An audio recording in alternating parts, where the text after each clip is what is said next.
This video is brought to you by Sailrite. Visit Sailrite.com for all your project supplies, tools, and instructions. Okay, we're getting ready to replace this window, and we're also going to add another one down here. These windows will be installed in the Islander 37 mainsail. I'm going to try to find approximate center of the circle. I want to make my new window bigger so that I can stitch in this area and then cut the old window out. So I'm going to start with a 6-inch or 12-inch circle. Since we are replacing this window, we need to allow for seam allowance around the old window, usually not less than 1 inch. Never cut out the old window until the new window is sewn in. And we're going to use this Plastipane to put the new window in. And I'm not going to pound this in through it, I'm just going to hold it all in place and also mark a 6-inch circle here. If you don't have the Sailrite canvas patterning ruler, you can use a awl and some string with a pencil tied to the end. Here we're using a yellow grease pencil to mark on the Plastipane 20 gauge window material. Cut this out on your greased pencil line. Windows should always be basted to the sail prior to sewing. We're using Seamstick 1/4 inch, but 3/8 will work as well. I'm using a 1/4 inch seam stick to go around on the Plastipane, and then we're going to apply it to the sail. A round window is a lot harder to sew when you have to bulk the sail into the sewing machine. Doing rectangular windows is a little bit easier to install, but we're going to show you the most difficult, a round window. One of the reasons we need to baste it is that we have to push a lot of fabric into the throat of the sewing machine. Basting the window in place helps keep it in place so it doesn't move when you take it to the sewing machine to sew it. When basting the window in place, be sure the fabric underneath the window is completely flat. That's one reason we never cut out old windows or even new sailcloth fabric until the window has been sewn in place. We did not show it, but a slit should be inserted in the old window so that we can easily insert scissors to cut it out after the new window is installed. Here we're using the Sailrite Ultrafeed LSZ sewing machine. This sewing machine is great for sail repairs like this and even for building new sails. It's a straight stitch, zigzag, walking foot sewing machine, also excellent for canvas projects. This round window requires Cindy to sew slowly and also make adjustments to the fabric to get the sewing machine to feed along the circular edge of the window. Notice that when she feels that the fabric needs to be turned or if the fabric needs adjusted, she will bury the needle of the sewing machine in the fabric by rotating the balance wheel by hand. Then she makes adjustments to the fabric and continues to sew. In doing this, she does not lose her last sewing position, and the needle does not deflect because it's buried deep in the fabric where the needle shaft is strongest. You will also notice that this sail is rather large for the Islander 37 sailboat, and that as the window is sewn, the mass of heavy Dacron sailcloth that is being pushed under the arm of the sewing machine is growing. I've had many customers ask how they can sew near the center of large sails using our Ultrafeed sewing machines due to the small throat size. It is possible, as you can see, but it does take some patience. Even if you owned our larger throated Sailrite professional sewing machine, the process is done exactly the same way. It's just slightly easier because of the larger throat size on the bigger machines. Take note, as the fabric bulks up around the needle, Cindy stops sewing with the needle buried in the fabric. She adjusts the fabric, flattening it a few inches ahead of the needle, and then sews a few inches and repeats the process. This is the trick to sewing large amounts of fabric that must be forced under the throat of the sewing machine. As mentioned earlier, round windows are much more difficult to sew due to the fact that the fabric must be turned all the way around while sewing. So there comes a point when we can no longer feed more fabric under the throat of the sewing machine, especially since we are coming to a reefing point. Here, Cindy will explain what must be done.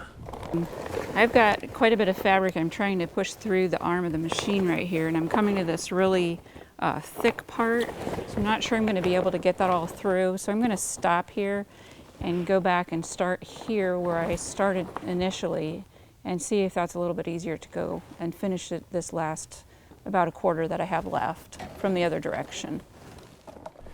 You can see now why it's so crucial that we use Seamstick or double-sided basting tape to help hold the window in place as it's being sewn. There's a lot of bulk fabric, and without the Seamstick, the window would probably move around, especially if it were larger. Typically, we'd skip ahead here, but we want to show this whole process here and how to work the fabric under the throat of the sewing machine.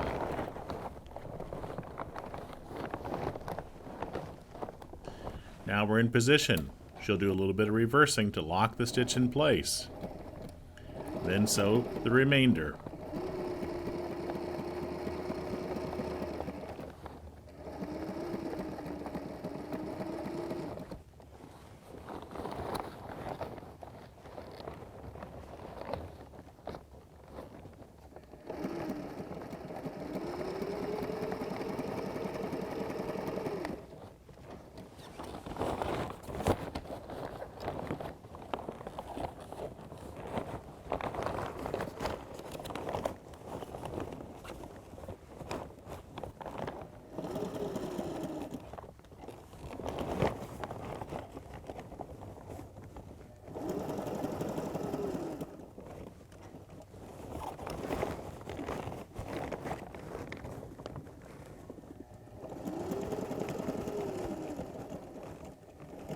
The outer stitch has now been sewn. Now we'll repeat the same process for the inner stitch. I'm going to go back to where I just started that little section and do my second row of stitching there.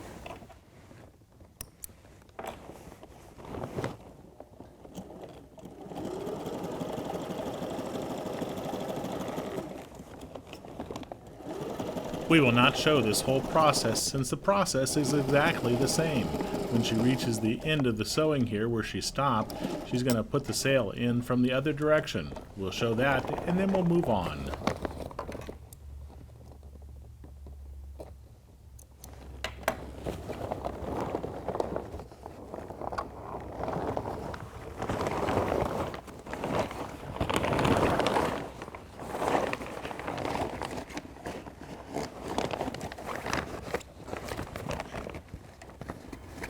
Now I can go back to where I started my second row and go around the other direction and finish the stitching.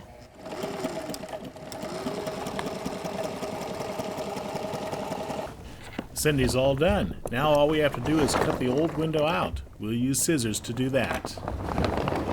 Now, it helps if you put a hole in your old window, a small one, so that you can get your scissors in. We happen to have a little crack in it right there, so I can slide my scissors in there. Don't cut your new window, just cut the old one out. And I'm going to go up to my new stitching.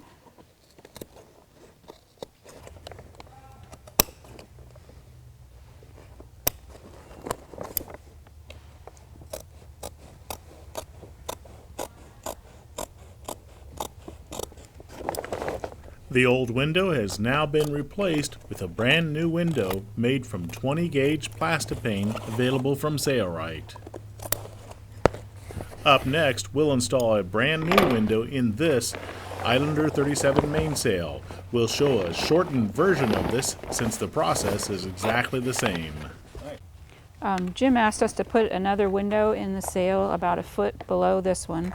So we're going to make another one the same size. The first window was too high and did not offer the best visibility at the helm. So, since we just replaced the old window, why not install one that offers Jim, the owner of the boat, better visibility from the helm? Okay, to get the placement for our new window, I'm going to measure from the outside edge of this one, and we're at 11 inches right there. Here.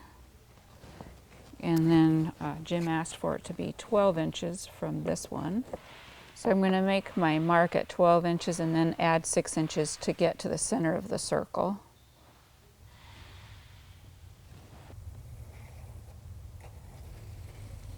Okay.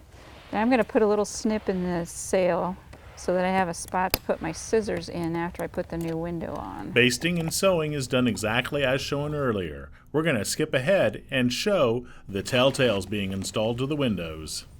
Make the patches for the telltales, and I'm going to use a 1.5 inch circle for those. So I've got my pencil in at the 3/4 mark.